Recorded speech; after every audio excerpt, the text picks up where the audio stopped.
नमस्ते दोस्तों। आज हम बात करेंगे एक ऐसे विषय पर जो भारत के डिजिटल लैंडस्केप में हलचल मचा रहा है। यह है ब्रॉडकास्टिंग बिल 2024 और ये डिजिटल फ्रीडम और मीडिया कंट्रोल पर बहुत सारे सवाल उठा रहा है। तो क्या है ये नया बिल? भारत सरकार ने एक नया कानून बनाने का प्रस्ताव रखा है जो डिजिटल कंटेंट क्रिएटर्स को रेगुलेट करेगा। अब अगर आप एक इंडिविजुअल कंटेंट क्रिएटर हैं तो आपको डिजिटल न्यूज़ ब्रॉडकास्टर या ओटीटी ब्रॉडकास्टर माना जाएगा। और इसका क्या मतलब है? इसका मतलब है कि आपको रजिस्टर करना होगा और बहुत सारे नए नियमों का पालन करना होगा।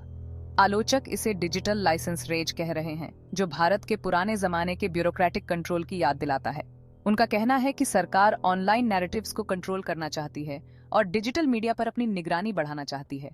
जरा सोचिए, ये बिल शायद असंतोष को दबा सकता है, अभिव्यक्ति की आजादी को सीमित कर सकता है और ऑनलाइन नैरेटिव को कंट्रोल कर सकता है। पर ऐसा पहली बार नहीं हो रहा है। याद है आईटी रूल्स 2021? उन रूल्स का भी बहुत विरोध हुआ था क्योंकि वो डिजिटल फ्रीडम को कम करते थे। और अब ब्रॉडकास्टिंग बिल के साथ लगता है हम उसी दिशा में फिर से जा रहे हैं।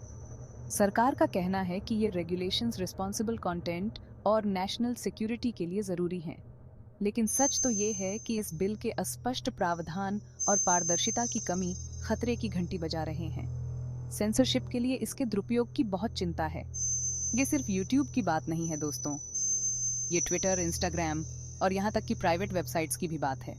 कल्पना कीजिए कि सरकार के पास इन सभी प्लेटफॉर्म्स पर मीडिया नैरेटिव्स को कंट्रोल करने की शक्ति होगी। स्मॉल कंटेंट क्रिएटर्स को सबसे ज्यादा नुकसान हो सकता है। उनकी आवाज़ें दबाई जा सकती हैं, उनकी क्रिएटिविटी को कुचला जा सकता है। The network of women in media India ने भी अपनी चिंताएं व्यक्त की हैं।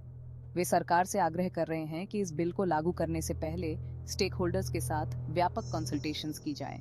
उनका मानना है कि यह मीडिया लैंडस्केप को काफ़ी प्रभावित कर सकता है। बिल के अस्पष्ट प्रावधान इंडिविजुअल कंटेंट क्रिएटर्स और छोटे न्यूज़ ऑर्गेनाइजेशंस को प्रभावित कर सकते हैं। और इस सेल्फ सर्टिफिकेशन का क्या? द NWMI ने इस शब्द की आलोचना करते हुए इसे भ्रामक बताया है। वे कंटेंट इवैल्यूएशन कमिटीज और ब्रॉडकास्ट एडवाइजरी काउंसिल के गठन में सरकार की भूमिका को लेकर चिंतित हैं। इन निकायों का इस्तेमाल संभावित रूप से मीडिया कंटेंट को और नियंत्रित करने के लिए किया जा सकता है। संक्षेप में, यह बिल भारत में फ्री प्रेस, फ्री स्पीच और क्रिएटिव फ्रीडम को दबा सकता है। लोकतांत्रिक मूल्यों की रक्षा के लिए द NWMI ड्राफ्टिंग प्रोसेस में अधिक पारदर्शिता और समावेशिता की वकालत कर रहा है। तो अब हम कहाँ खड़े हैं? डिजिटल एक्टिविस्ट्स, कंटेंट क्रिएटर्स और अभिव्यक्ति की आज़ादी को महत्व देने वाले सभी लोगों के लिए यह महत्वपूर्ण है कि वे जागरूक रहें और अपनी बात रखें। आइए अपनी डिजिटल फ्रीडम से समझौता न करें। अगर आपको यह वीडियो जानकारीपूर्ण लगा तो डिजिटल राइट्स और फ्रीडम ऑफ एक्सप्रेशन पर और अपडेट्स के लिए इसे लाइक, शेयर और सब्सक्राइब जरूर करें। अगली बार तक सतर्क रहें और सवाल पूछते रहें।